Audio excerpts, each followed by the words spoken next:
Hallelujah. आइए प्रार्थना करते हैं। हमारे स्वर्गीय प्रेमी अनुग्रहकारी अच्छे और भले पिता परमेश्वर, हम आपको धन्यवाद देते हैं। हम आपको धन्यवाद देते हैं परमेश्वर, आपके अनंत प्रेम के लिए। आपने हमें अपने अनंत प्रेम में हमेशा के लिए रखा है। हम इसके लिए आपको धन्यवाद देते हैं। कोई भी कभी भी आपके प्यार से हमें अब अलग नहीं कर सकता। कुछ भी हमें आपके प्यार से अलग नहीं कर सकता। आपका प्यार हमारी ताकत है, हमारी चंगाई है, हमारी हिम्मत, हमारा हौसला है। आपको धन्यवाद देते हैं हम परमेश्वर। इस समय जितने लोग यहाँ मौजूद हैं या हमें ऑनलाइन देख रहे हैं, सबको नामों नाम परमेश्वर, हमारी ज़रूरतों को आप पहले से जानते हैं। इसीलिए आप जो भी आज हम सबकी ज़रूरतें हैं आप प्रोवाइड कराने जा रहे हैं, क्योंकि आप अच्छे पिता हैं, आप अच्छे पापा हैं हमारे। और हम दिल से आपको धन्यवाद देते हैं। आपका प्यार हमारे लिए कुछ भी करने की सामर्थ्य रखता है। धन्यवाद देते हैं परमेश्वर हम आपको। धन्यवाद। आज हम पुनरुत्थान के इस सालगिरह को यीशु की मनाते हैं। इस दिन यीशु मरकर जी उठे थे और हमें नया जीवन दिया यीशु ने। प्रभु यीशु मसीह, हम आपको धन्यवाद देते हैं। आप में हमने नया जीवन प्राप्त किया है। धन्यवाद देते हैं यीशु हम आपको। धन्यवाद देते हैं प्रभु हम आपको। धन्यवाद यीशु, धन्यवाद प्रभु। आज आप यहाँ हैं हमारे बीच में, आपकी उपस्थिति यहाँ है। और जहाँ आप होते हैं वहाँ चंगाइयाँ होती हैं, वहाँ चमत्कार होते हैं, वहाँ बड़े बड़े सामर्थ्य के महान काम होते हैं। और आप यहाँ हैं आज चंगाई देने के लिए, चमत्कार करने के लिए और बड़े बड़े महान सामर्थ्य काम करने के लिए, ताकि हम हमेशा आपके कामों के लिए भी आपकी महिमा गाएं। धन्यवाद यीशु, धन्यवाद देते हैं प्रभु। सब कुछ आपको सौंपते हैं। हमारी सोच और समझ से बढ़कर, मांगने और प्रार्थना से अधिक आप उस सामर्थ्य के द्वारा जो हमारे अंदर है, वो पुनरुत्थान की सामर्थ्य, आप सब बातों को सिद्धता से पूरा करने जा रहे हैं। आमेन, आमेन, आमेन। Hallelujah, hallelujah. यीशु मसीह भरोसा मेरा, तू ही सहारा है मेरा। यीशु मसीह भरोसा मेरा, तू ही सहारा है मेरा। मुश्किल समय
मौत से है बचाया तूने,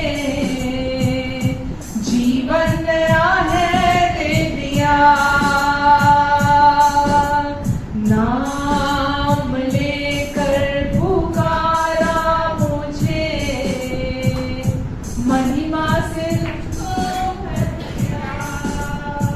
नाम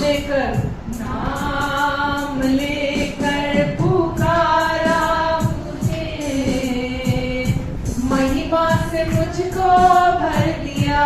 करुणा भलाई, करुणा भलाई तेरी सदा रहेगी मुझ पर। मैं धन्यवाद यीशु, तेरी विश्वास योग्यता देखूंगा मैं उम्र भर। मैं हाथ उठाकर गाऊंगा, यीशु तेरा नाम है ऊंचा। मैं हाथ उठाकर गाऊंगा, यीशु तेरा नाम है ऊंचा। करुणा भलाई तेरी, कहिए, सदा रहेगी मुझ पर।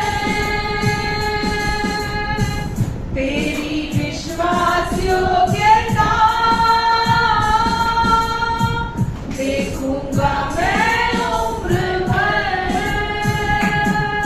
मैं हाथ उठाकर गाऊंगा, यीशु तेरा नाम है ऊंचा। मैं हाथ उठाकर गाऊंगा, यीशु तेरा नाम है ऊंचा। फिर से, मैं हाथ उठाकर गाऊंगा, यीशु तेरा नाम है ऊंचा। मैं हाथ उठाकर गाऊंगा, यीशु तेरा नाम है ऊंचा। यीशु तेरा नाम है ऊंचा। यीशु तेरा नाम है ऊंचा। यीशु तेरा नाम है ऊंचा। आमेन। यीशु के लिए जोरदार ताली, यीशु के नाम के लिए, यीशु ने जो कुछ कर दिया। यीशु, हम सारा धन्यवाद, सारी महिमा आपको देते हैं प्रभु। यीशु की जिंदगी आपने दी है, नया जीवन आपने दे दिया, जो बिना पाप, जो बिना शराब, जो बिना किसी बीमारी, जो बिना किसी कमी घटी के है, जो शांति से भरपूर है, जो आनंद से भरपूर है, जो धार्मिकता का जीवन है। आमेन, आमेन। जिसे लगाए तू, जिसे बढ़ाए तू, जिसे लगाए तू, जिसे बढ़ाए तू, वो धन्य है यीशु, वो धन्य है यीशु, वो धन्य है यीशु, वो धन्य है यीशु। अधूरे को पूरा कर देता है तू, अधूरे को पूरा कर देता है तू। बंद राहें यीशु खोल देता है तू, बंद राहें यीशु खोल देता है तू। अपना लहू देकर जिसे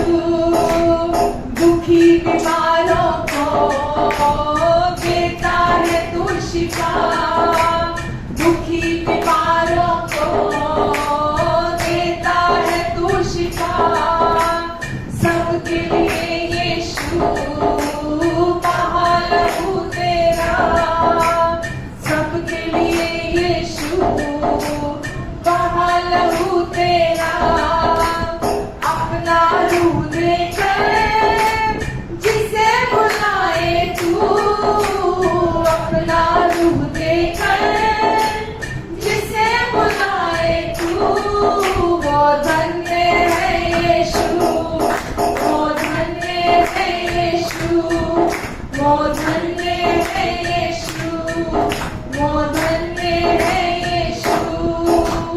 तूने किया पूरा बाप की मर्जी को, तूने किया पूरा बाप की मर्जी को, धो डाला सबकी पाप की गलती को, धो डाला सबकी पाप की गलती को, जिन पर है मालिक खुश होता है तू, जिन पर है मालिक खुश होता है तू, वो धन्य है यीशु, वो धन्य है यीशु, वो धन्य है यीशु, वो धन्य है यीशु।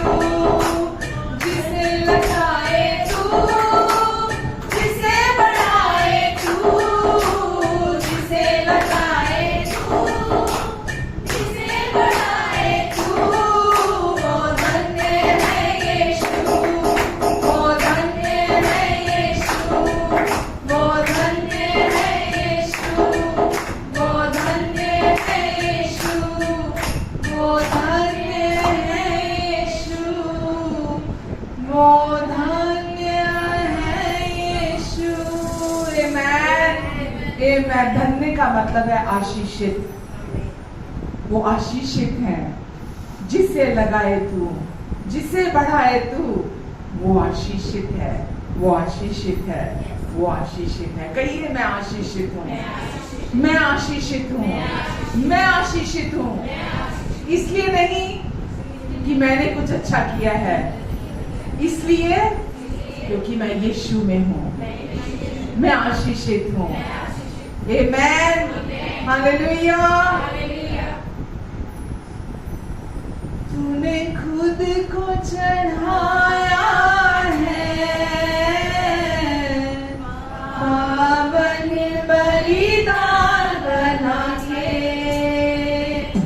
तूने खुद को चढ़ाया है पावन बलिदान बना के, फिर से तूने खुद को चढ़ाया है, धन्यवाद यीशु, बलिदान बना के। आराधना आराधना आराधना आराधना आराधना आराधना आराधना आराधना मेरे यीशु राजा की, पवित्र आत्मा प्रभु की, मेरे यीशु राजा की, पवित्र आत्मा प्रभु की। तूने खुद को चढ़ाया है पावन बलिदान बना के, तूने खुद को चढ़ाया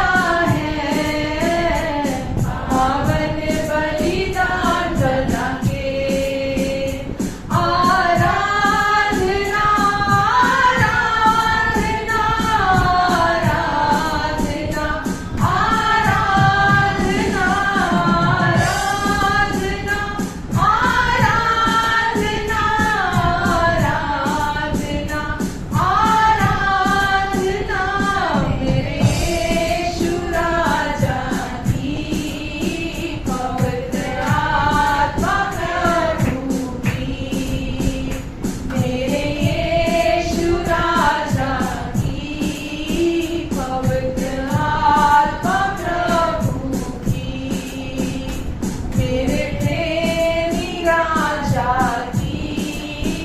पवित्र आत्मा प्रभु की, मेरे प्रेमी राजा की, पवित्र आत्मा प्रभु की।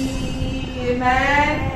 हाँ यीशु प्रभु, आपने हम सब के लिए अपने आप को क्रूस पर बलिदान किया। किसी धर्म के लिए नहीं, किसी जाति के लिए नहीं, किसी संप्रदाय के लिए नहीं, किसी खास विशेष देश के लिए, किसी खास विशेष भाषा बोलने वाले के लिए नहीं।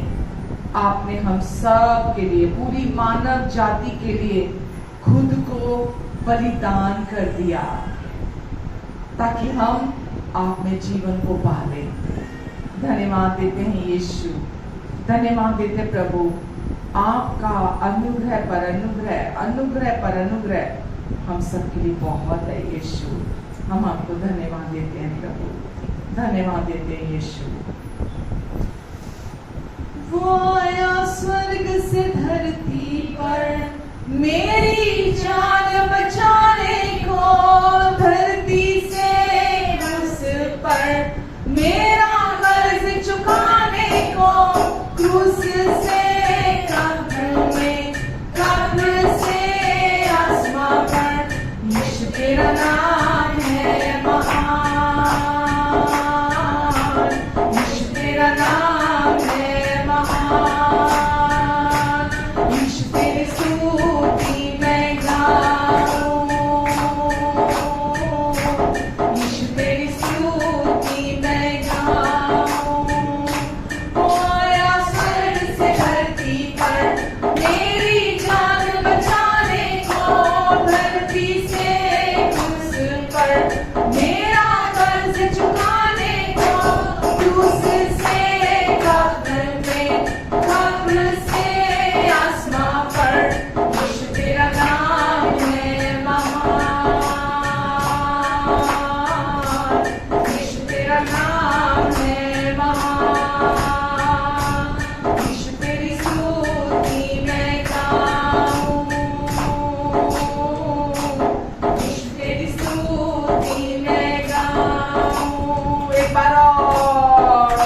वो आया स्वर्ग से धरती पर मेरी जान बचाने को, धरती से क्रूस पर मेरा कर्ज चुकाने को, क्रूस से कब्र में, कब्र से आसमां पर, यीशु तेरा नाम है महान, यीशु तेरा नाम है महान, यीशु तेरी स्तुति मैं गाऊं, यीशु तेरी स्तुति मैं गाऊं, यीशु तेरी स्तुति मैं गाऊं। आमेन। धन्यवाद देते हैं यीशु, आपने स्वर्ग का सिंहासन हमारे लिए छोड़ा, स्वर्ग की महिमा को छोड़कर मनुष्य बनकर आप इस धरती पर मेरे लिए, यहाँ मौजूद हर एक के लिए आए, हमारे लिए जिए, हमारे लिए मारे गए, हमारे लिए क्रूस पर गए आप, और फिर गाड़े गए, तीसरे दिन मरकर जी उठे, हमेशा के लिए स्वर्ग के सिंहासन पर आज भी विराजमान है आप। और जितने आप पर विश्वास करते हैं वो अनंत जीवन को प्राप्त करते हैं। धन्यवाद यीशु, धन्यवाद देते हैं प्रभु, धन्यवाद प्रभु यीशु। प्रभु आगे के समय के लिए भी आपको धन्यवाद देते हैं, सब कुछ के लिए आप पर भरोसा रखते हैं, आपकी ओर ताकते हैं। आप हमेशा हैरान करते हैं हमें, हमेशा हैरान करते हैं आप हमें। हमारी निर्बलताओं में आपकी सामर्थ्य सिद्ध होती है। और प्रभु आज भी प्रभु आपकी सामर्थ्य यहाँ काम करेगी, आपकी रेजरेक्शन की पावर, आपकी पुनरुत्थान की सामर्थ्य यहाँ बढ़ेगी और यहाँ बहुतायत से काम करेगी। हम आपको धन्यवाद देते हैं यीशु, धन्यवाद देते हैं प्रभु। धन्यवाद देते यीशु, मेरी मदद करेंगे आप, मेरी भी मदद करेंगे प्रभु। मुझ में से होकर आप अपना मार्ग लेंगे, मुझ में से होकर प्रभु आप अपनी शांति को बहाल करेंगे, अपने प्रेम को बहाल करेंगे, अपने अनुग्रह को बहाल करेंगे, अपनी दया, अपनी कृपा को बहाल करेंगे।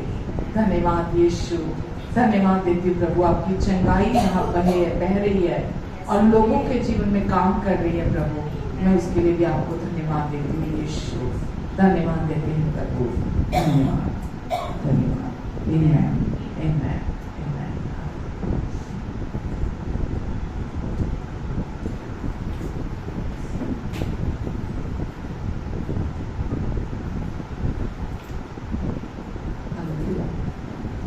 हालेलुया। कैसे हैं सब? आमेन, आमेन। प्रभु यीशु के नाम से आप सबका स्वागत करती हूँ।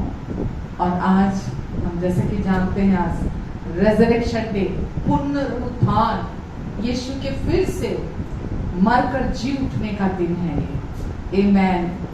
और ये हम उस मरकर जब यीशु जी उठे, हम उसकी सालगिरह मनाते हैं।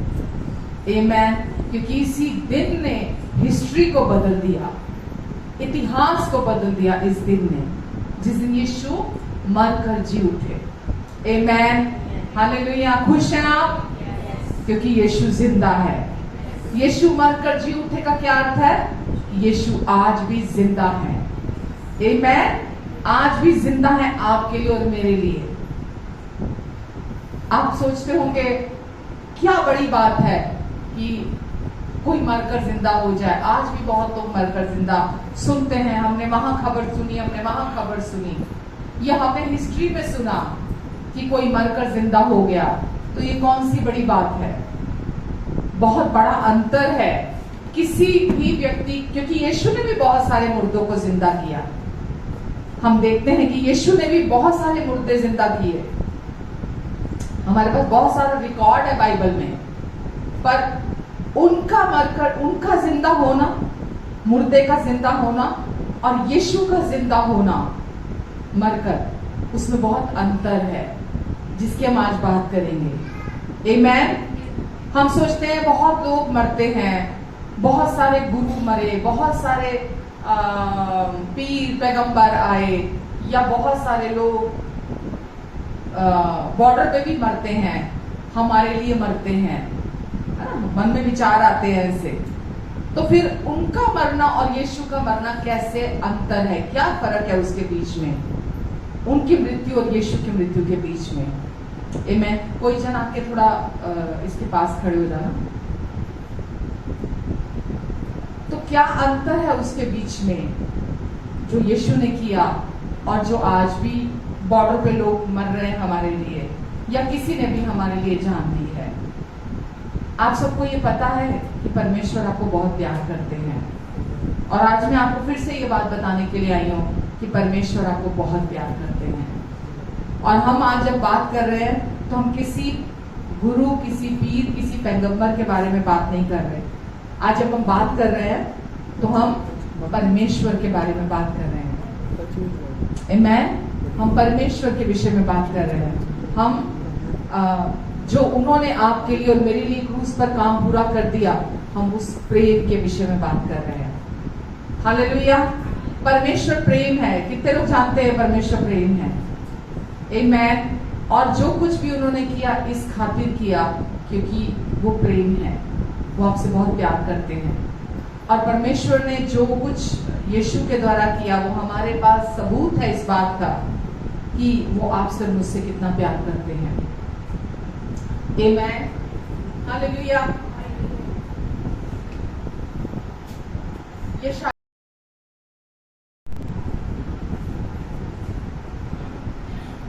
यशाया 43:4।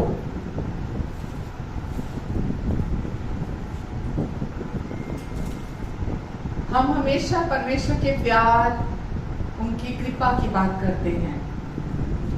आमेन। क्योंकि यही उनकी सच्चाई है। यशाया 43:4 क्या लिखा है उसमें, आपकी बाइबल में? कौन? यस, कौन? अपने लिए कहिए मैं, क्योंकि यहाँ पर्सनली बात कर रहा है वचन आपके साथ। मेरी दृष्टि में तू अनमोल है, मेरी दृष्टि में तू अनमोल है। आमेन। आगे क्या लिखा है? और प्रतिष्ठित ठहरा है, और मैं तुझसे प्रेम रखता हूं। परमेश्वर का वचन कह रहा है, ये पर्सनली इंटीमेटली आपके लिए कह रहा है परमेश्वर का वचन कि तू कितना मेरे लिए प्रेशियस है। तो आपको फर्स्ट ऑफ ऑल, क्योंकि वचन आपके लिए ऐसा कह रहा है, परमेश्वर आपके लिए ऐसा कह रहे हैं, तो फर्स्ट ऑफ ऑल अपने आप को ये समझने की, सुनने की, जानने की आवश्यकता है कि आप ऐसे ही नहीं हैं। क्योंकि यीशु ने सबके लिए जान तो दी, आप में से हर एक के लिए जान दी। वो सबके लिए तो जी उठे, पर आप में से हर एक के लिए जी उठे। सब उनके लिए बहुमूल्य हैं, बट हर एक जो भी यहाँ बैठा है, हम में से हर एक उनके लिए बहुमूल्य है। इसीलिए जब हम कहते हैं यीशु ने जान दी, तो किसी धर्म के लिए समझना इस बात को, किसी जाति के लिए, किसी विशेष भाषा बोलने वाले के लिए, किसी विशेष रंग वाले व्यक्ति के लिए, गोरे के लिए या काले के लिए, सांवले के लिए, या किसी खास संप्रदाय के लिए यीशु ने अपनी जान नहीं दी। किसी खास एक ग्रुप के लिए, समझ रहे हैं, किसी विशेष बाहरी तौर से अलग दिखने वाले के लिए किसी के लिए जान नहीं दी। यीशु ने हर एक के लिए अपनी जान दी है, इसीलिए यीशु फर्क है। और जो भी मनुष्य किसी मनुष्य के लिए जान देता है, वो मरकर जी नहीं उठता, क्योंकि हर मनुष्य, बाइबल में लिखा है, वचन में लिखा है, पाप के द्वारा मनुष्य का जन्म होता है। इसीलिए यीशु ने जितने लोगों को भी जिंदा किया, क्योंकि वो पाप रहित नहीं थे, उनके शरीर में भी पाप था, इसीलिए यीशु ने तो उनको चमत्कार किया, जिंदा किया, लेकिन वो मरकर मरे रहे, वो दोबारा जिंदा नहीं हुए। लेकिन यीशु क्योंकि बिना पाप के थे, इसीलिए यीशु मरकर जी उठे और फिर कभी दोबारा नहीं मरे। यीशु ने कहा, पुनरुत्थान और जीवन मैं ही हूं। पुनरुत्थान यानी कि मरकर जी उठने वालों में से इकलौता केवल मैं ही हूं, मेरे अलावा और कोई नहीं है। पुनरुत्थान और जीवन मैं ही हूं। तो यीशु में क्योंकि कोई पाप नहीं था, यीशु 100% परमेश्वर और 100% मनुष्य थे। और यीशु में कोई पाप नहीं था, यीशु ने कभी कोई पाप नहीं किया था, यीशु पाप से अज्ञात थे। इसीलिए ये अंतर है किसी का भी मरकर जी उठने में और यीशु का मरकर जी उठने में। आमेन। तो यीशु मरकर जी उठे। दुनिया में बहुत लोग बोलते हैं कि वहां फलाना व्यक्ति देखो जी, वो तो मरकर जी उठा। आपको उससे क्या फायदा? आपको उससे क्या लाभ अगर कोई व्यक्ति मरकर जी उठा है? तो हम ये देख रहे हैं आज वचन में कि परमेश्वर क्योंकि आपसे बहुत प्यार करते हैं, क्योंकि उनका अनुग्रह आपके जीवन में बहुत है, और अब यीशु के कारण परमेश्वर की कृपा के भागी हैं आप। इसीलिए आप चर्च में जब आते हैं, आप हर संडे आप पुलपिट से परमेश्वर के प्रेम के बारे में, अनुग्रह के बारे में सुनते हैं। कुछ लोग बोलते हैं आप इतना ज्यादा प्रेम के बारे में, परमेश्वर की कृपा के बारे में क्यों बताते हो? क्योंकि अगर आप इतना ज्यादा लोगों को परमेश्वर के प्यार के बारे में, कृपा के बारे में बताओगे, तो लोग परमेश्वर के लिए कोई काम नहीं करेंगे, परमेश्वर के लिए कुछ नहीं करेंगे। आपने बिल्कुल सही समझा, बिल्कुल तीर मछली की आंख में जाके लगा। बिल्कुल, क्योंकि यीशु ने सब काम हमारे लिए पहले ही पूरा कर दिया है अपनी कृपा से, और आज उस पूरा हुए काम की वजह से आपको और मुझे परमेश्वर का प्यार ग्रहण करने के लिए, परमेश्वर को खुश करने के लिए, परमेश्वर से अपने पापों की माफी प्राप्त करने के लिए, पवित्र जीवन जीने के लिए, धर्मी बनने के लिए, या चंगा होने के लिए, या भले काम, कुछ भी आप ले लीजिए, आपको कुछ नहीं करना। यही अनुग्रह का सुसमाचार है। क्यों नहीं करना?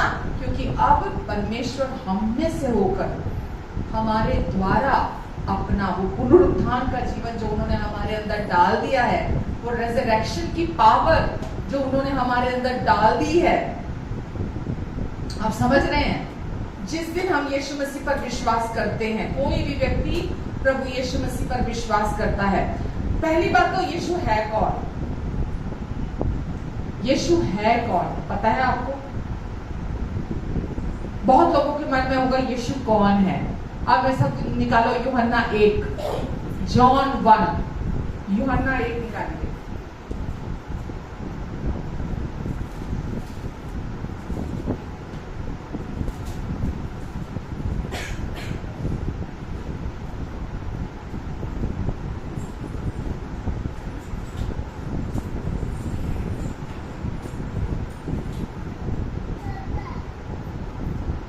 लोग सोचते हैं परमेश्वर की कृपा मुझ पर आ जाए, परमेश्वर की कृपा मुझ पर आ जाए, परमेश्वर की कृपा काश मुझ पर आ जाए।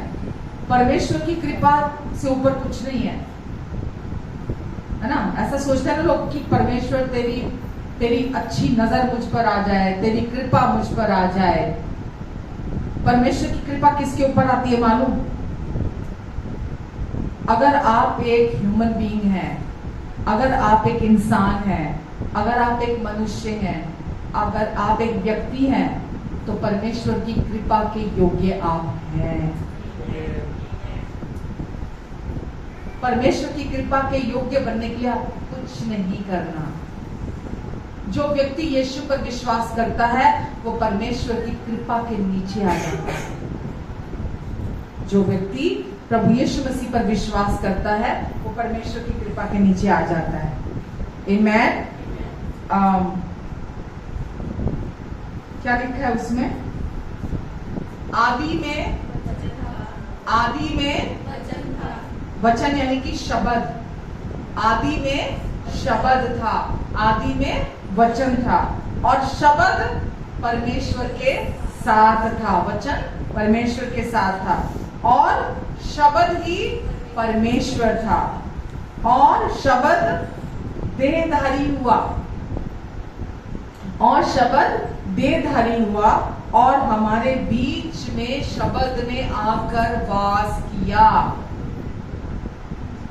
हमारे बीच में शब्द ने आकर, अब आगे देखो 14 में, यूहन्ना 1 का 14, और हमने शब्द की, उसकी मतलब शब्द की महिमा देखी, जैसे कि पिता के इकलौते की महिमा, अनुग्रह और यानी कि कृपा और सच्चाई से भरपूर,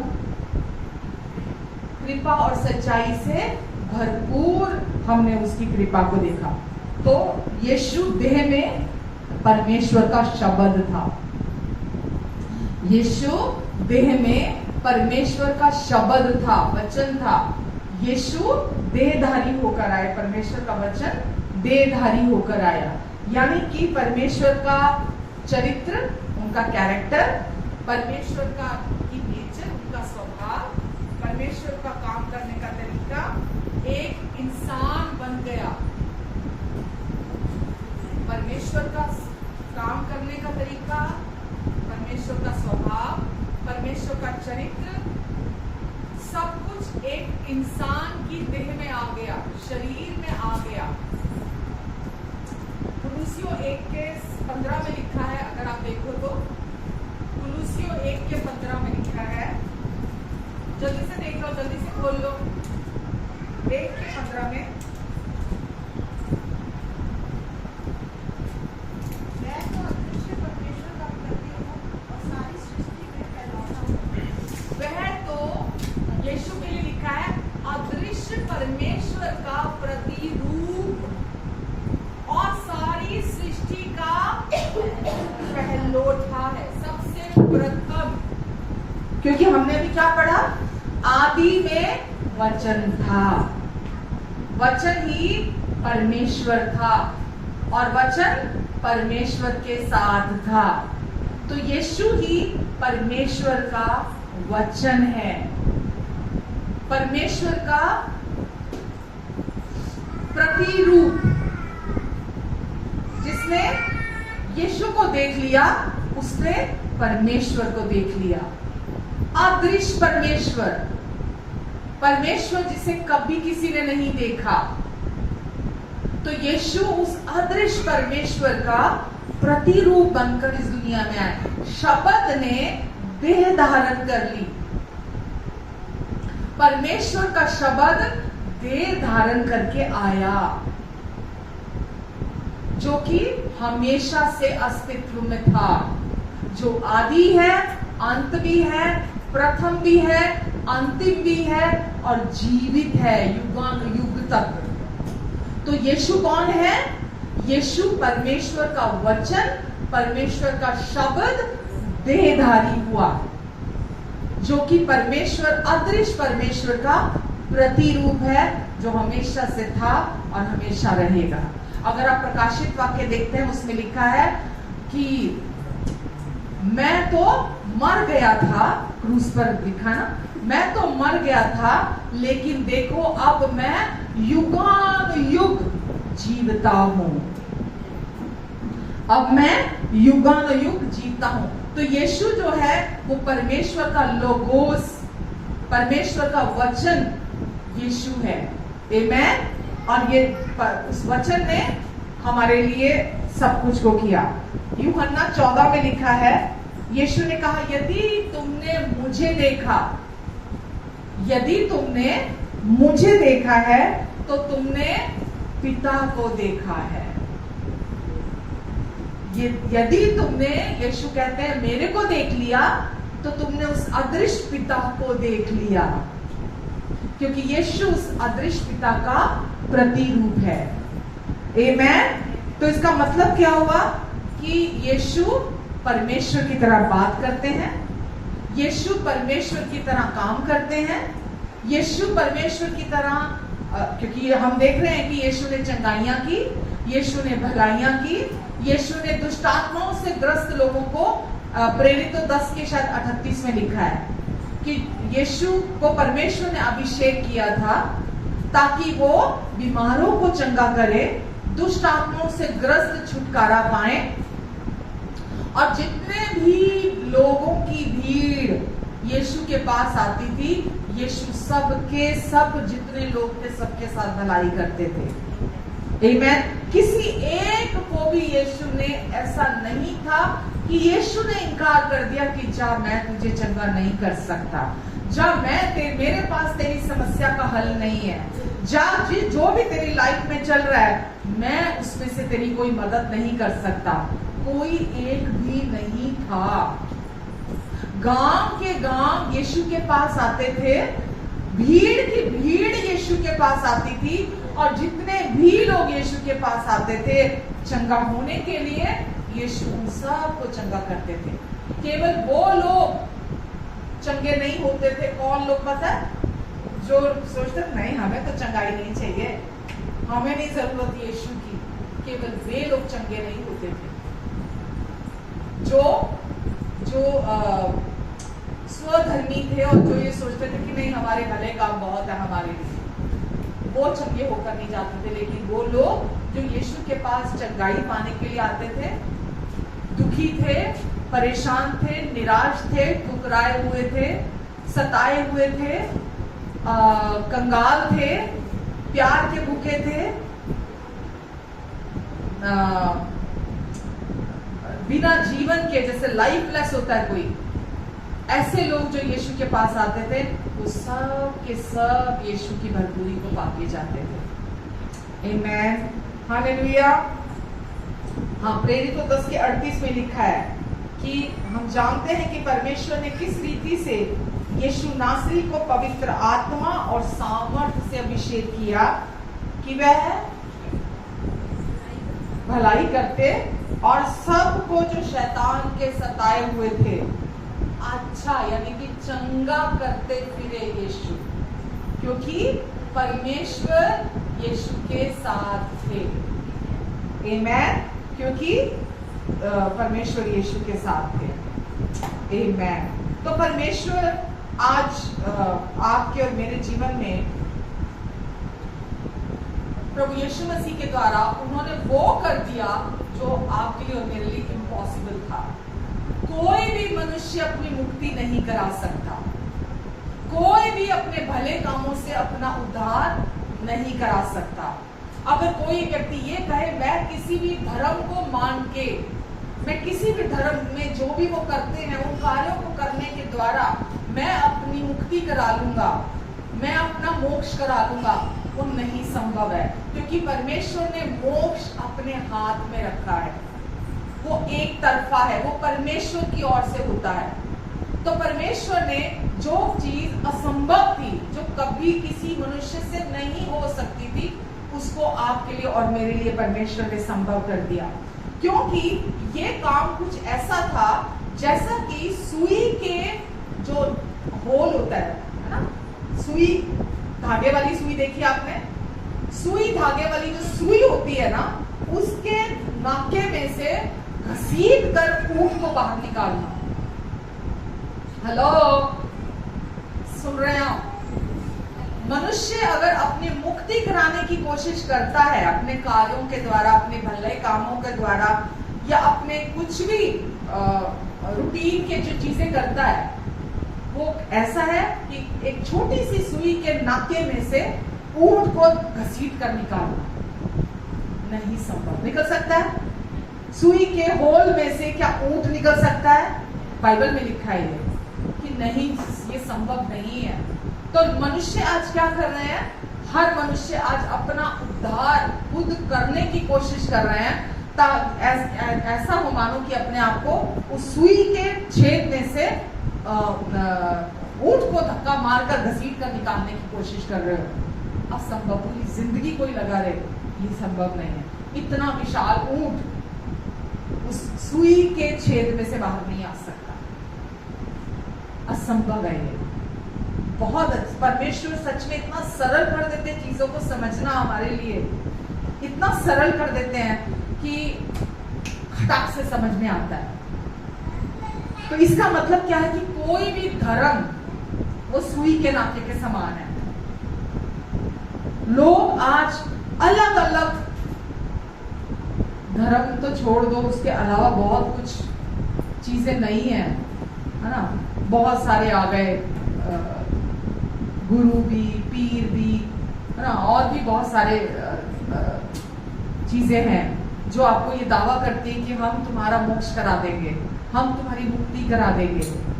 जो भी इंसान पाप के साथ इस दुनिया में आया है, माँ और पिता के संबंध से, पुरुष और स्त्री के संबंध के द्वारा इस दुनिया में आया है, वो आपका उद्धार नहीं कर सकता। ये धोखा है, ये छलावा है, इस धोखे में मत आना। बिल्कुल ये ऐसा है जैसा सुई की नोक से और सुई के नाके से ऊंट को बाहर निकालना।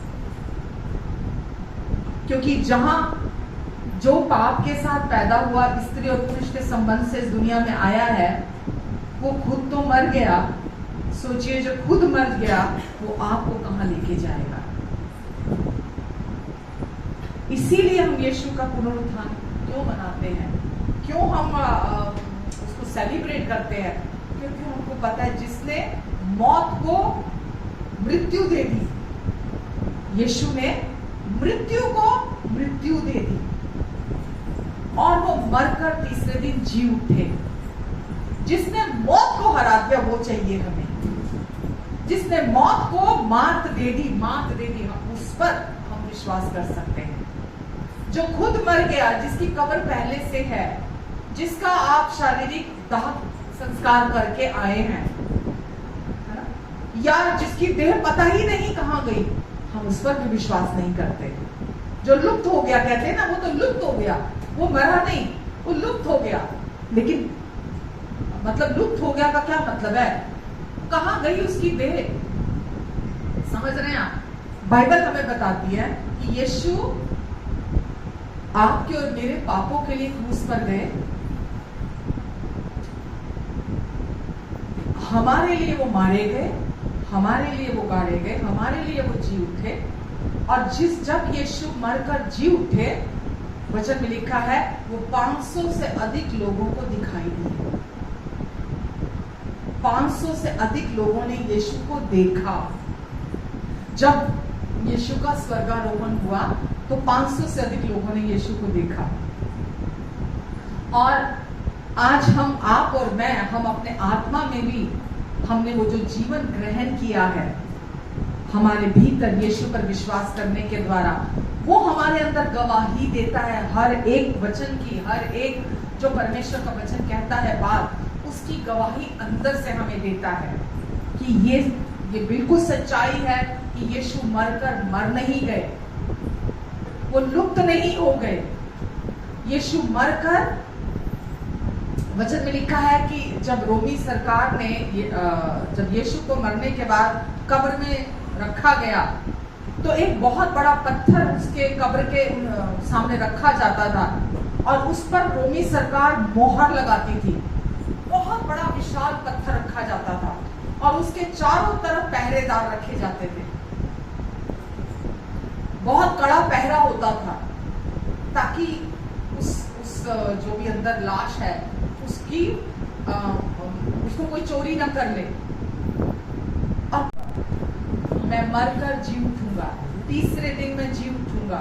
इसीलिए वो ज्यादा उस चीज में थे कि कहीं ऐसा ना हो कि कोई यीशु की लाश को चोरी कर ले जाए, निकाल कर ले जाए उसके अंदर से।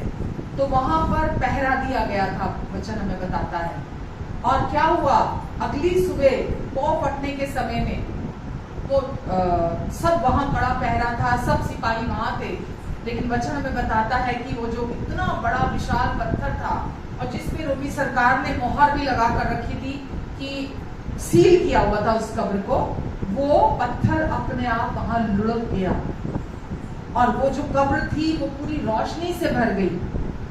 और वहां पर अगर वैसे आप किसी की कब्र जाकर देखते हैं तो वहां पर आपको जिसकी भी वो कब्र है उसकी हड्डियां, उसके अवशेष आपको उस कब्र के अंदर मिलते हैं। मिलते कि नहीं मिलते? मिलते हैं हमें वहां। जिसकी भी कब्र हो उसके अंदर उसके अवशेष हमें मिलते हैं। लेकिन यीशु क्योंकि मरकर नई देह के साथ जी उठे, नई जो ग्लोरियस बॉडी है, महिमामयी देह के साथ यीशु जी उठे। और वो जी उठने के बाद भी हम उसमें पढ़ते हैं वचन में कि मरियम आई और यीशु को छूने लगी। तो यीशु ने बोला, नहीं, तू मुझे अभी नहीं छूना, क्योंकि मैंने अभी पिता के पास जाना है। आपके और मेरे पापों की कीमत जो यीशु ने चुकाई थी क्रूस पर अपने लहू को बहाने के द्वारा, वो अभी मुझे पिता के पास लेकर जाना है। तो अभी तक मैं पिता के पास नहीं गया हूं, यीशु ने कहा।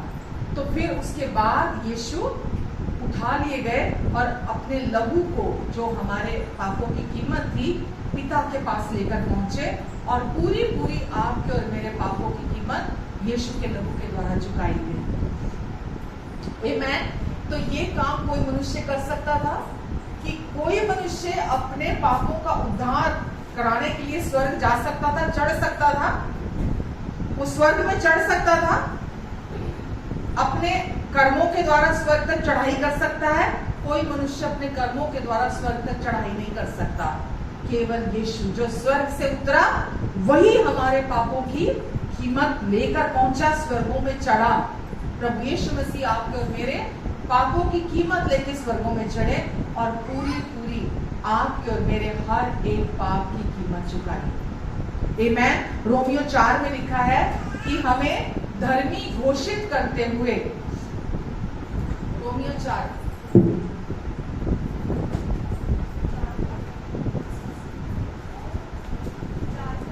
की लास्ट वर्स है। हमारे अपराधों के लिए पकड़वाया गया और हमारे धर्मी ठहरने के लिए चलाया गया। वो हमारे अपराधों के लिए यीशु को क्यों पकड़वाया गया? हम सोचते हैं अगर वो परमेश्वर था तो क्यों नहीं अपने आप को बचाया, क्यों नहीं अपने आप को बचाया? अगर वो खुद परमेश्वर था तो क्या पढ़ रहे हैं हम अभी? वो हमारे अपराधों के लिए पकड़वाया गया। हमारे अपराधों के लिए यीशु पकड़वाए गए। यीशु ने अपने आप को दे दिया। और क्या लिखा है? और हमें धर्मी ठहराने के लिए, हमें धर्मी ठहराने के लिए जिलाया गया। क्या मतलब समझ में आया इसका आपको? जो भी इंसान इस दुनिया में पैदा होता है वो पहले आदम का वंशज है।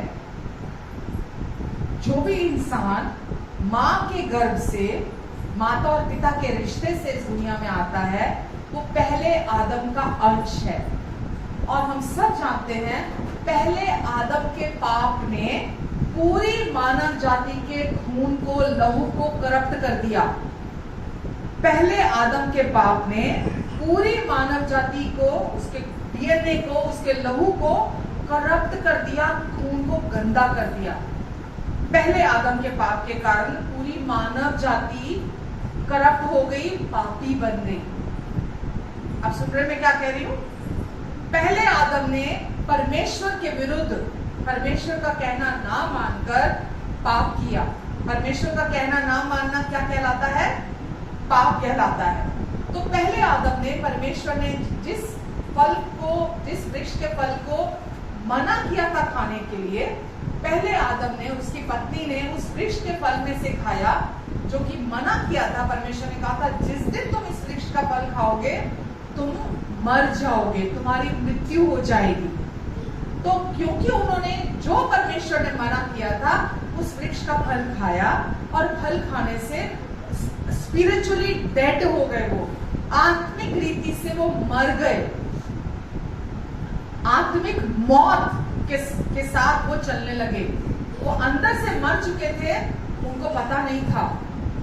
तो जो भी व्यक्ति, ध्यान से समझना इस बात को, जो भी व्यक्ति पुरुष और स्त्री के रिश्ते से इस दुनिया में आता है, बाय डिफॉल्ट उसको पता भी नहीं है कि वो जो आत्मिक मृत्यु पहले आदम और हव्वा के अंदर प्रवेश कर गई थी, वो बाय डिफॉल्ट पूरी मानव जाति में पता भी नहीं है, इंसान को अनजान है इस बात से। और वो आत्मिक मृत्यु यानी कि परमेश्वर से डिसकनेक्शन, परमेश्वर के साथ पूरी तरह से उसका रिश्ता टूटा हुआ होता है, उसको पता नहीं है। वो बाहरी धार्मिक काम करके वो सोचता है मैं रिश्ता जोड़ लूंगा परमेश्वर के साथ, पर बाहरी धार्मिक काम करने के द्वारा वो परमेश्वर के साथ रिश्ता नहीं जोड़ सकता। वो मनुष्यों को तो दिखाने के लिए या मनुष्य को खुश करने के लिए या अपने आप को अच्छा महसूस करने के लिए तो अच्छे काम कर सकता है, लेकिन परमेश्वर के साथ वापस कनेक्शन उसका नहीं बन सकता। आप समझ रहे मेरी बात को? तो ये कहां से आया? ये पहले आदम से आया। अब आप बोलेंगे पहले आदम से क्यों आया? परमेश्वर ने तब क्यों कुछ नहीं किया? अगर आप बाइबल देखते हैं ना, परमेश्वर ने, अब मैं बहुत सारी वर्सेस अगर पढ़ूंगी तो टाइम बहुत लग जाएगा। परमेश्वर ने जब इंसान को बनाया तो बाइबल कहती है परमेश्वर ने इस पूरी पृथ्वी का अधिकार मानव को दे दिया। इस पूरी पृथ्वी का अधिकार मानव को दे दिया कि अब ये तेरे लिए है, ये पूरी पृथ्वी तेरे लिए है, अब तू इस पर शासन कर, अब इस पर अधिकार कर ले, अब ये पूरी पृथ्वी मैंने तुझे दे दी है। समझ रहे हैं आप? जब परमेश्वर ने ये अथॉरिटी, ये पावर, ये डेजिग्नेशन जब आदम को दे दी, सुन रहे हैं आप, तो क्या हुआ? शैतान उनके पास आया, उसने देखा कि इस परमेश्वर ने एक ऐसी रचना बनाई है कि परमेश्वर ने उसको सबसे ऊंचा स्थान दे दिया इस पृथ्वी में। परमेश्वर के बाद अगर कोई था तो वो आदम था। परमेश्वर के बाद अगर कोई था तो वो आदम था, क्योंकि परमेश्वर ने उसे वो अधिकार दे दिया था। तो अब उसको क्या करना था? उसको उस पावर, उस डेजिग्नेशन, उस अथॉरिटी का उसको ध्यान रखना था, उसको संभाल के रखना था। तो हुआ क्या? शैतान धूर्तता से आया और धूर्तता से आके उनको बहकाया, आदम और हव्वा दोनों को, उनको बहकाया और आकर उनको परमेश्वर ने जो कहा भी नहीं था, है ना, वो बातों को परमेश्वर की सच्चाई में मिलाकर उनको बहकाने की कोशिश की। और क्या हुआ? मनुष्य आज आप जो दुनिया में देख रहे हैं ना, बीमारियां, हेलो, पाप, बीमारियां, श्राप, कमी घटी, असफलता, डिप्रेशन, निराशा, जो भी नेगेटिव चीजें हैं, उसके जिम्मेदार परमेश्वर नहीं है। हम सोचते हैं इन सब के पीछे परमेश्वर है। उस सब के पीछे कौन है?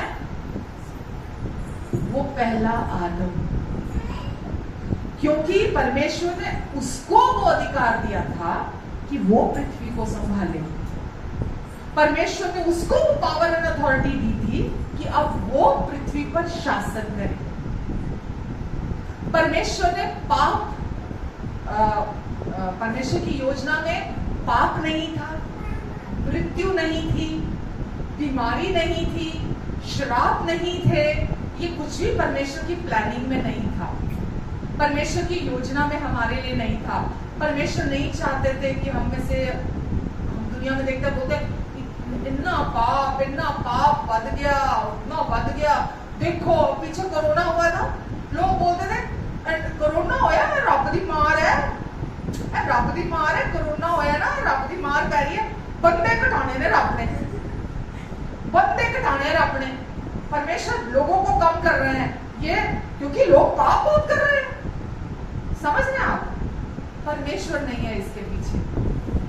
परमेश्वर का तो दिल टूटता है जब वो अपने बच्चों को पाप में देखते हैं, बीमारी में देखते हैं, कमी घटी में देखते हैं, डिप्रेशन में देखते हैं, दुख में देखते हैं, आंसू में देखते हैं, उदासी में देखते हैं। परमेश्वर का दिल टूटता है, जैसे आपका और मेरा हमारे बच्चों को देख के टूटता है। समझ रहे हैं आप? वो आपसे बहुत प्यार करते हैं। तो ये क्यों आया? ये पाप, बीमारी, श्राप, कर्जे, दुखी जीवन, खून पसीना बहाना और 2 रोटी खाना, सारा दिन मेहनत करना और फिर 2 रोटी भी सुख की ना मिलना, कहां से आया? कहां से आया? इंसान से आया, परमेश्वर से नहीं आया। सुन रहे हैं आप? कहां से आया? इंसान की वजह से है, क्योंकि अथॉरिटी इंसान को दी गई थी, शासन उसको दिया गया था, सबसे हायर पोजीशन इंसान को दी गई थी, और उसने वो गलती की और उसकी वजह से ही बाइबल में लिखा है पाप ने मृत्यु फैलाते हुए पूरी मानव जाति पर राज किया। पाप ने मृत्यु फैलाते हुए पहले आदम से लेकर आज तक पाप ने मृत्यु फैलाते हुए पूरी मानव जाति पर राज किया। बट परमेश्वर अच्छे पिता है, वो बहुत भले पिता है। उन्होंने क्या किया कि क्योंकि समस्या मानव से हुई थी, इंसान से हुई थी, आदम से हुई थी ना, उसने अपना शासन ले लिया था, अपनी पावर एंड अथॉरिटी, अपनी डेजिग्नेशन, जो भी परमेश्वर ने उसको दिया था, उसने इंसान ने किया था। परमेश्वर ने क्या कहा कि अब मैं, वहीं पे भविष्यवाणी कर दी थी परमेश्वर ने। उत्पत्ति जब आप पढ़ते हो, उत्पत्ति में भविष्यवाणी क्या करती थी? क्या बोला था परमेश्वर ने? अब स्त्री का वंश, स्त्री का वंश कभी सुना है आपने दुनिया में? कभी सुना है? मैंने तो नहीं सुना। स्त्री का वंश कभी माना जाता है? किसका वंश माना जाता है? पुरुष का वंश माना जाता है। और क्या कहा? स्त्री का वंश आएगा। अब स्त्री का वंश आएगा और वो तेरे सर को कुचल डालेगा, वो तेरे सर को कुचल डालेगा, तो उसकी एड़ी को डसेगा। यीशु हमारी मृत्यु मरे ना, हमारी, शैतान ने सोचा, शैतान लेके गया यीशु को क्रूस पर, शैतान नहीं लेकर गया था, वो हमारे अपराधों के लिए, वो जो आदम ने किए थे ना, हम सब ने, हम सब अब्राहम के वंशज का क्या मतलब है? मैं पहले भी बहुत बार बोलती हूँ, आप पैदा होने से पहले कहाँ थे? हेलो, आप पैदा हो दुनिया में आने से पहले कहाँ थे? जोर से बोलो, आवाज नहीं आ रही। अपने पापा में। आप दुनिया में आने से पहले कहाँ थे? जोर से बोलो। अपने फादर में थे, अपने पिताजी में, अपने पापा में थे। आपके पापा दुनिया में आने से पहले कहाँ थे? अपने पापा। और उनके पापा दुनिया में आने से पहले कहाँ थे? कैसे? बीज रूप में। बीज रूप में वहां थे, उनके अंदर थे। समझ रहे हैं आप? तो ये परमेश्वर ने क्या बोला? अभी पुरुष का बीज अगर होगा, जैसे हम कहीं भी विश्वास करने लग जाते हैं ना दुनिया में कि वो मुझे तार देगा, वो मेरे को मुक्ति करा देगा, वो फलाना बंदा मेरा मोक्ष करा देगा। अगर वो पुरुष का बीज है, पुरुष का वंश है, तो वो उद्धार नहीं करा सकता। परमेश्वर ने बोला स्त्री का वंश आएगा। तो यीशु कौन है? स्त्री का वंश। यीशु कौन है? स्त्री का वंश। स्त्री का वंश मतलब वो पुरुष और स्त्री के रिश्ते से इस दुनिया में नहीं आए। मरियम को परमेश्वर ने अपने पवित्र आत्मा, अपने शब्द के द्वारा, अपने वचन के बोलने के द्वारा, अपने शब्द के द्वारा उसको गर्भवती किया परमेश्वर ने। और मरियम जो कि कुंवारी थी, 12-13 साल की होगी उस समय पर, उसने गर्भ धारण किया परमेश्वर के शब्द के द्वारा। और परमेश्वर का शब्द देहधारी हुआ। हमने पढ़ा ना अभी, परमेश्वर का शब्द देहधारी हुआ और हमने उसकी ऐसी महिमा देखी जैसी पिता के इकलौते की महिमा। आमेन। तो यीशु स्त्री के वंश से आए। क्यों आए? क्योंकि पापों की कीमत चुकानी थी। पहला पाप कौन सा? पहला पाप नाउन, जिसको संज्ञा बोलते हैं ना, पाप। एक होता पाप क्रिया जो हम करते हैं, और एक पाप है नाउन जो विरासत में हमें मिला पहले आदम से, डीएनए के थ्रू मिला। हमने किया नहीं था, वो किया था क्या? हमने नहीं किया था, लेकिन हमें वो विरासत में मिला। तो उस पाप से भी, और जो उस पाप की मैन्युफैक्चरिंग प्रोडक्शन थी उसकी, जो झूठ बोलना, चोरी करना, व्यभिचार करना, मतलब जो भी उसकी वजह से जो मैन्युफैक्चर किया उसने, उन सारे उस आदम के पाप से भी, और जो एक्शन के थ्रू करते थे, अब परमेश्वर उन सब से हमें छुड़ाना चाहते थे। तो परमेश्वर ने क्या किया? अपने लिए एक मानव देह तैयार की। अपने लिए एक मानव देह तैयार की, ताकि उस मानव देह के द्वारा जितने लोग मृत्यु के बंधन में पड़े हैं, पाप के बंधन में पड़े हैं, मृत्यु के वश में पड़े हैं, उन सब को छुड़ाने के लिए यीशु आए। एक जगह व्यवस्था विवरण में लिखा है, शरीर का प्राण लहू में होता है। शरीर का प्राण कहाँ होता है? अगर किसी का लहू खत्म हो जाए, है ना, तो वो बंदा बचेगा? या लहू में इन्फेक्शन बहुत ज्यादा बढ़ जाए तो इंसान बचेगा? वो नहीं बचेगा ना। तो वचन में लिखा है शरीर का जो जीवन है वो किस में है? वो खून में है, वो लहू में है। तो प्रभु यीशु मसीह आए हमें जीवन देने के लिए। तो यीशु ने क्या किया? आकर अपना पवित्र लहू बहाया। यीशु ने क्रूस पर अपना पवित्र लहू, यीशु ने क्यों बोला यूहन्ना 10:10 में कि चोर तो आता है चोरी करने, शैतान आया था क्या करने? चोरी करने, नाश करने, हत्या करने। चोर आता है चोरी करने, लेकिन मैं आया तुम्हें जीवन देने, और केवल जीवन ऐसे ही नहीं कि खाली जीवन, बहुतायत का जीवन देने के लिए आया।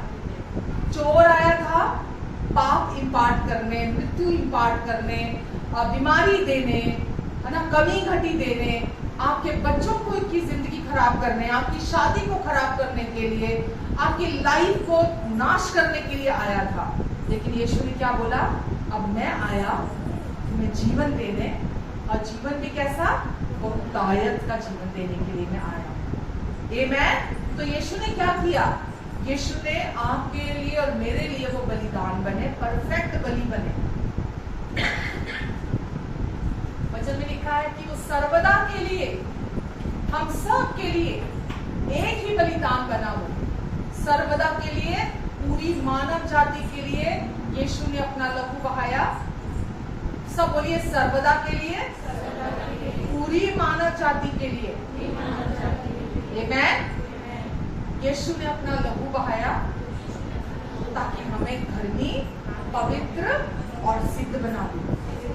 आमेन। उस पाप से छुड़ा दे जो पहले आदम के डीएनए के थ्रू हमने आया था। जैसे ही कोई व्यक्ति यीशु मसीह पर विश्वास करता है, वो उस पाप से भी छुटकारा पा लेता है जो पहले आदम से आया था, क्योंकि स्त्री का वंश यीशु मसीह आपका उद्धार करता है। यीशु इस जगत का उद्धार करता है। मैं बार बार कह रही हूँ ना, वो किसी भाषा, खास भाषा, किसी जाति, किसी संप्रदाय, किसी देश, किसी व्यक्ति विशेष के लिए यीशु नहीं आए। वो आए इस जगत में उद्धारकर्ता बनकर, उद्धारकर्ता बनकर आए ताकि हम यीशु मसीह के द्वारा अपने संपूर्ण पापों से उद्धार पाने, छुटकारा पाने।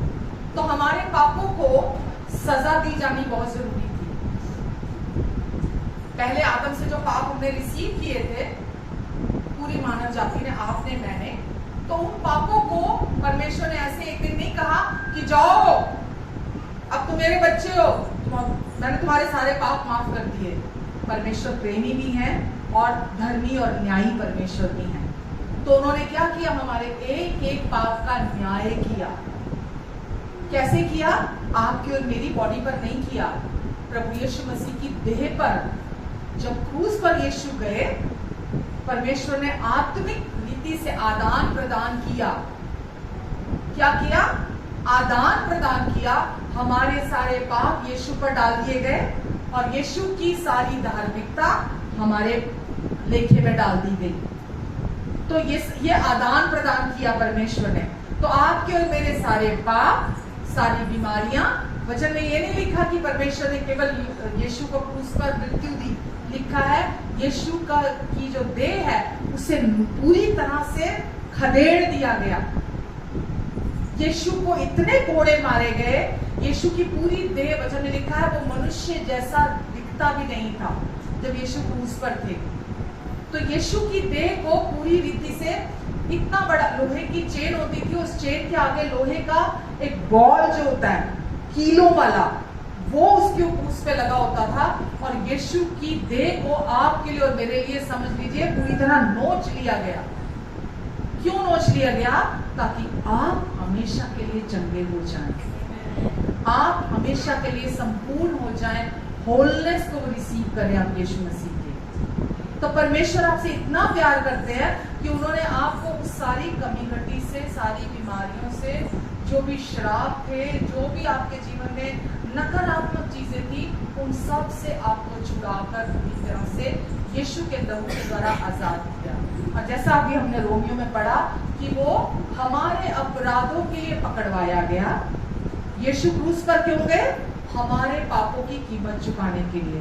हमारे, आपके और मेरे पापों के लिए लोग, पहले में जब यीशु में आई थी, सुनो, लोग बोलते थे यीशु ने परमेश्वर को खुश किया लहू बहाकर। यीशु ने परमेश्वर को खुश किया क्योंकि परमेश्वर बहुत गुस्सा थे। हेलो, यीशु ने परमेश्वर को खुश नहीं किया कि परमेश्वर बहुत गुस्सा थे। यीशु ने हमारे पापों की कीमत अपनी देह पर चुकाई। जो पाप के प्रति परमेश्वर का क्रोध था, जो पाप के प्रति परमेश्वर का क्रोध था, वो सारा का सारा हमारे प्रति नहीं।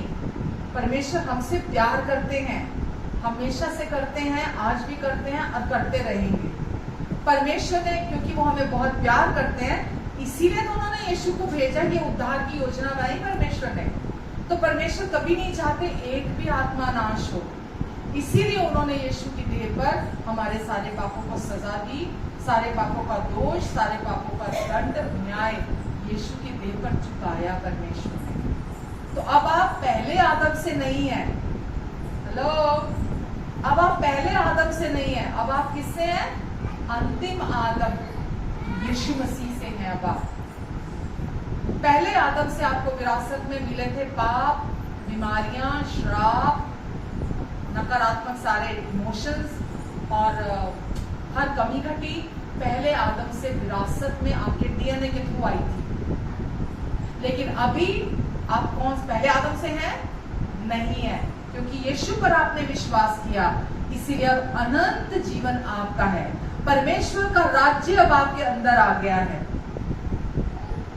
परमेश्वर का राज्य आपके अंदर है, आपका नया जन्म हुआ है। बाइबल में लिखा है जितने लोग मसीह यीशु में हैं वो नई सृष्टि हैं, पुरानी सारी बातें बीत गई, देखो सब कुछ नया हो गया है।